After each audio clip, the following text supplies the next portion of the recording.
कैसे हुई भगवान श्री कृष्ण और उनकी पत्नियों की मृत्यु व कैसे खत्म हुआ पूरा यदुवंश, जानिए रहस्य। दोस्तों, आप सभी भगवान श्री कृष्ण को तो जानते ही हैं। भगवान श्री कृष्ण का जन्म मथुरा में हुआ था। महर्षि वेद व्यास ने महाभारत की कहानी को 18 खंडों में संकलित किया है।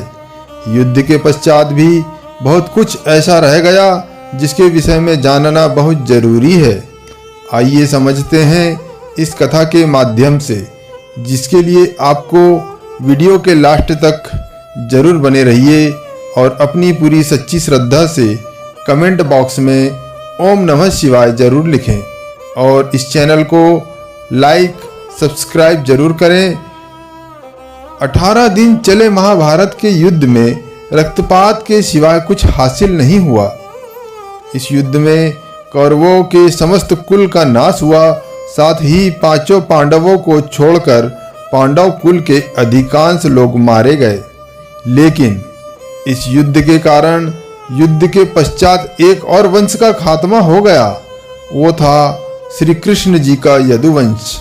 महाभारत कौरवों और पांडवों के बीच हुए युद्ध का वो रूप है जिसने कुरुक्षेत्र की मिट्टी तक लाल कर दी थी।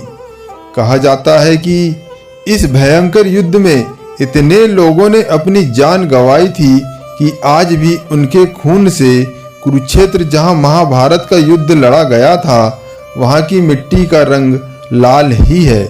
महर्षि वेदव्यास ने महाभारत की कहानी को 18 खंडों में संकलित किया था।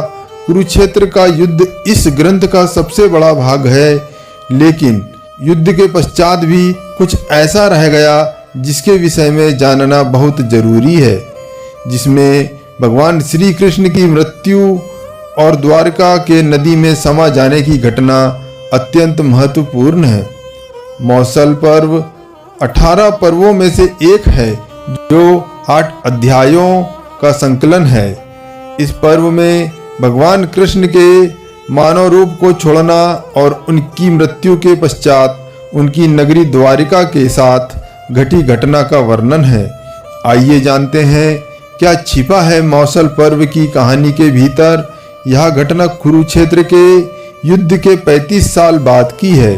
कृष्ण की द्वारका नगरी बहुत शांत और खुशहाल थी, जहां युवाओं के भीतर चंचलता बड़ी ही सामान्य थी और वे सभी भोग विलास में लिप्त रहते थे। एक बार कृष्ण के पुत्र सांब को एक शरारत सूझी। स्त्री का वेश लेकर वह अपने दोस्तों के साथ ऋषि विश्वामित्र, दुर्वासा, वशिष्ठ और नारद से मिलने गया। वे सभी भगवान श्री कृष्ण के साथ एक औपचारिक बैठक में शामिल होने के लिए द्वारका आए थे। स्त्री के वेश में सांब ने ऋषियों से कहा कि वो गर्भ से है। वे उसे ये बताएं कि उसके गर्भ में बच्चे का लिंग क्या है। उनमें से एक ऋषि ने इस खेल को समझ लिया और क्रोधित होकर सांब को श्राप दिया कि वो लोहे के तीर को जन्म देगा, जिससे उनके कुल और साम्राज्य का विनाश होगा। सांब ने ये सारी घटना उग्रसेन को बताई। उग्रसेन ने सांब से कहा कि वे तांबे के तीर का चूर्ण बनाकर प्रभास नदी में प्रवाहित कर दें। इस तरह उन्हें उस श्राप से छुटकारा मिल जाएगा। सांब ने सब कुछ उग्रसेन के कहे अनुसार ही किया। साथ ही उग्रसेन ने यह भी आदेश दिया कि यादव राज्य में किसी भी प्रकार की नशीली सामग्रियों का ना तो उत्पादन किया जाएगा और ना ही वितरण। इस घटना के बाद द्वारका के लोगों ने विभिन्न अशुभ संकेतों का अनुभव किया। सुदर्शन चक्र, कृष्ण के शंख, उनके रथ और बलराम के हल का अदृश्य हो जाना, अपराधों और पापों में बढ़ोतरी होना, लाज शर्म जैसी चीजों का समाप्त हो जाना। चारों ओर अपराध, अमानवीयता और पाप का साया था। बुजुर्गों और गुरुओं का असम्मान, निंदा, द्वेष जैसी भावनाओं में उल्लेखनीय बढ़त आदि सब द्वारका के लोगों का जीवन बन गया था। ये सब देखकर भगवान कृष्ण परेशान हो गए और उन्होंने अपनी प्रजा से प्रभास नदी के तट पर जाकर तीर्थ यात्रा कर अपने पापों से मुक्ति पाने को कहा। सभी ने ऐसा ही किया, परंतु जब सभी यादव प्रभास नदी के किनारे पहुंचे तो वहां जाकर सभी मदिरा के नशे में चूर होकर भोग विलास में लिप्त हो गए। मदिरा के नशे में चूर सात्याकी कृतवर्मा के पास पहुंचा और अश्वत्थामा को मारने की साजिश रचने और पांडव सेना के सोते हुए सिपाहियों की हत्या करने के लिए उसकी आलोचना करने लगा। वहीं कृतवर्मा ने भी सात्याकी पर आरोप मढ़ने शुरू कर दिए। बहस बढ़ती गई और इसी दौरान सात्याकी के हाथ से कृतवर्मा की हत्या हो गई। कृतवर्मा की हत्या करने के अपराध में अन्य यादवों ने मिलकर सात्याकी को मौत के घाट उतार दिया। जब कृष्ण को इस बात का पता चला तो वे वहां पर प्रकट हुए और एरका घास को हाथ में उठा लिया। ये घास एक क्षण में परिवर्तित हो गई, जिससे श्री कृष्ण ने दोषियों को सजा दी।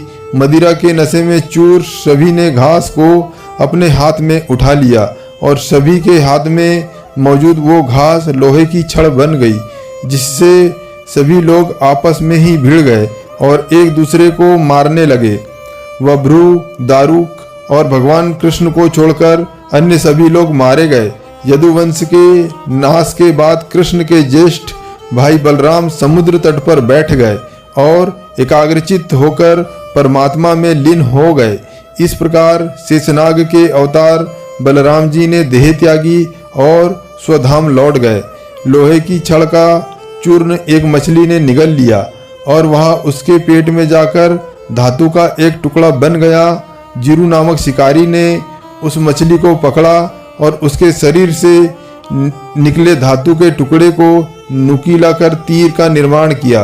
कृष्ण वन में बैठे ध्यान में लीन थे। जीरू को लगा कि वह कोई हिरन है। उसने कृष्ण पर तीर चला दिया, जिससे श्री कृष्ण की मृत्यु हुई। इसके बाद उस क्षेत्र में सभी देवता और स्वर्ग की अप्सराएं, यक्ष, किन्नर, गंधर्व आदि आए और उन्होंने श्री कृष्ण की आराधना की। आराधना के बाद श्री कृष्ण ने अपने नेत्र बंद कर लिए और वे सशरीर ही अपने धाम को लौट गए। महाभारत युद्ध की समाप्ति के बाद जब युधिष्ठिर का राजतिलक हो रहा था, तब कौरवों की माता गांधारी ने महाभारत युद्ध के लिए श्री कृष्ण को दोषी ठहराते हुए श्राप दिया कि जिस प्रकार कौरवों के वंश का नाश हुआ है, ठीक उसी प्रकार यदुवंश का भी नाश होगा। कुछ समय बाद अर्जुन मदद लेकर द्वारका पहुंचे और कृष्ण की मृत्यु की खबर पाकर अत्यंत दुखी हो गए। कृष्ण के जाने के बाद द्वारका में कृष्ण जी की रानियां, कुछ महिलाएं, वृद्ध और बालक ही शेष रह गए। अर्जुन के द्वारिका पहुंचने पर भगवान श्री कृष्ण की सभी पत्नियों सहित कई यदुवंशी महिलाएं बिलख बिलख कर रोने लगती है। पति और पुत्रों से हीन हुई इन स्त्रियों के आर्तनाद को सुनकर अर्जुन भी रोने लगते हैं। उनसे उन स्त्रियों की ओर देखा नहीं जाता है। उनकी आंखों से लगातार अश्रुधारा बहने लगती है। यदुवंश की सभी स्त्रियां अर्जुन को घेरकर इस आस में बैठ जाती हैं कि अब हमारे बारे में कोई तो निर्णय लेने वाला आया है। पुरुषों में यदि कोई बचा था तो कृष्ण के प्रपौत्र वज्रनाभ और भगवान श्री कृष्ण के पिता वसुदेव ही। कुछ स्त्रियां गर्भवती थी। श्री कृष्ण की पत्नियों से मिलने के बाद अर्जुन अपने मामा वसुदेव से मिलने बड़ी हिम्मत करके उनके महल जाते हैं। श्री कृष्ण के पिता वसुदेव अर्जुन को देखते ही रोने लगते हैं और उन्हें अपने गले लगा लेते हैं। कुछ समय बाद वे अर्जुन को यदुओं की आपसी लड़ाई का सारा किस्सा सुनाते हैं और बाद में श्री कृष्ण एवं बलराम के परमधाम चले जाने के बारे में कहते हैं। वसुदेव यह भी कहते हैं कि प्रभु कह गए थे कि तुम अर्जुन आओगे और तुम ही इन स्त्रियों के बारे में निर्णय लोगे। तुम्हारे यहाँ से चले जाने के बाद इस द्वारिका नगरी को समुद्र डुबो देगा। कुछ समय रुककर वसुदेव कहते हैं कि मेरा भी अंतिम समय आ गया है और तुम ही मेरा अंतिम संस्कार करोगे। अर्जुन वसुदेव की बात सुनकर मन ही मन बहुत दुखी होते हैं। तब वे कृष्ण वंश के सभी मंत्रियों से मिलते हैं और वे इस वंश के सभी स्त्री, बालक और बूढ़ों को यहाँ से लेकर इंद्रप्रस्थ ले जाने के लिए इंतजाम करने को कहते हैं। उस दिन अर्जुन रात को द्वारिका में ही रुकते हैं। सुबह समाचार मिलता है कि वासुदेव ने अपनी देह छोड़ दी। यह समाचार सुनकर द्वारिका में फिर से महिलाएं रोने बिलखने लगती है। तब अर्जुन अपने मामा वसुदेव के अंतिम संस्कार की तैयारी कर उन्हें नगर से दूर एक स्थान पर ले जाते हैं। उस समय हजारों की संख्या में द्वारकावासी भी उनके साथ होते हैं। पीछे पीछे वसुदेव की पत्नियां भी चल रही थी। उनकी 4 पत्नियां थी, देवकी, भद्रा, रोहिणी और मदिरा। जब चिता पर आग लगा दी गई तो वे सभी पत्नियां भी उस चिता पर जा बैठीं। यह भयानक दृश्य देख अर्जुन का दिल फट जाता है। इसके बाद अर्जुन उस स्थान पर गए जहां यदुवंशी आपस में लड़कर मारे गए थे। वहां कई संख्या में वीरों के शव पड़े थे। अर्जुन ने सभी का अंत्योष्टि कर्म किया। वे 7वें दिन प्रेत विधि कर्म करके अर्जुन सभी द्वारिकावासियों के साथ वहां से निकल पड़े। उनके साथ ऊंट, घोड़े, खच्चर, बैल, रथ आदि पर सवार द्वारकावासियों के साथ ही भगवान श्री कृष्ण की 8 पत्नियां भी थी। साथ में श्री कृष्ण का प्रपौत्र वज्रनाभ भी था। कहते हैं कि यह लाखों लोगों का लश्कर था। अर्जुन के द्वारिका से निकलते ही नगरी समुद्र में डूब जाती है। इस अद्भुत दृश्य को देखकर द्वारकावासी अपनी आंखों से देखकर आश्चर्यचकित हो जाते हैं। उस समय वे सभी बस यही सोचते हैं कि देव की लीला अद्भुत है। यह समुद्र तब तक रुका था जब तक कि हम सभी द्वारिका के बाहर नहीं निकल जाते। रास्ते में भयानक जंगल आदि को पार करते हुए वे पंचनद देश में पड़ाव डालते हैं। वहां रहने वाले लुटेरों को जब यह खबर मिलती है कि अर्जुन अकेले ही इतने बड़े जनसमुदाय को लेकर इंद्रप्रस्थ जा रहे हैं तो वे धन के लालच में वहां धावा बोल देते हैं। अर्जुन चीख कर लुटेरों को चेतावनी देते हैं, लेकिन लुटेरों पर उनकी चीख का कोई असर नहीं होता और वे लूटपाट करने लगते हैं। वे सिर्फ स्वर्ण आदि ही नहीं लूटते बल्कि सुंदर और जवान महिलाओं को भी लूटते हैं। चारों ओर हाहाकार मच जाता है। ऐसे में अर्जुन अपने दिव्य अस्त्रों का प्रयोग करने के लिए स्मरण करते हैं, लेकिन उनकी स्मरण शक्ति लुप्त हो जाती है। कुछ ही देर में उनके तरकश के सभी बाण भी समाप्त हो जाते हैं। तब अर्जुन बिना शस्त्र से ही लुटेरों से युद्ध करने लगते हैं, लेकिन देखते ही देखते लुटेरे बहुत सा धन और स्त्रियों को लेकर भाग जाते हैं।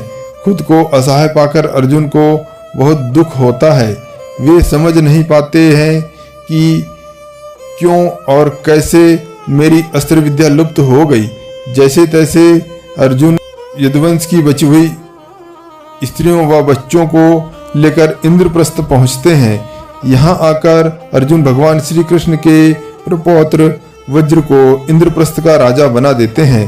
बूढ़ों, बालकों व अन्य स्त्रियों को अर्जुन इंद्रप्रस्थ में रहने के लिए कहते हैं।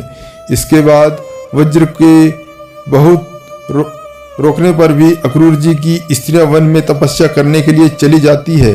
भगवान श्री कृष्ण की 8 पत्नियां थी, जिसमें से रुक्मणी और जामवंती अग्नि में प्रवेश कर जाती हैं। सद्भामा तथा अन्य देवियां तपस्या का निश्चय करके वन में चली जाती हैं। गांधारी, सभ्या, हेमवती आदि का अग्नि में प्रवेश करने का उल्लेख मिलता है। श्री कृष्ण की पत्नियां सत्यभामा, जामवंती, रुक्मणी, कालिंदी, मित्रविंदा, सत्या, भद्रा और लक्ष्मणा थी। भगवान कृष्ण के वंश के बचे हुए एकमात्र यदुवंशी और उनके प्रपौत्र वज्र को इंद्रप्रस्थ का राजा बनाने के बाद अर्जुन महर्षि वेदव्यास के आश्रम पहुंचते हैं। यहाँ आकर अर्जुन ने महर्षि वेदव्यास को बताया कि श्री कृष्ण बलराम सहित सारे यदुवंशी कैसे और किस तरह समाप्त हो चुके हैं। तब महर्षि ने कहा कि यह सब इसी प्रकार होना था, इसलिए इसके लिए शोक नहीं करना चाहिए।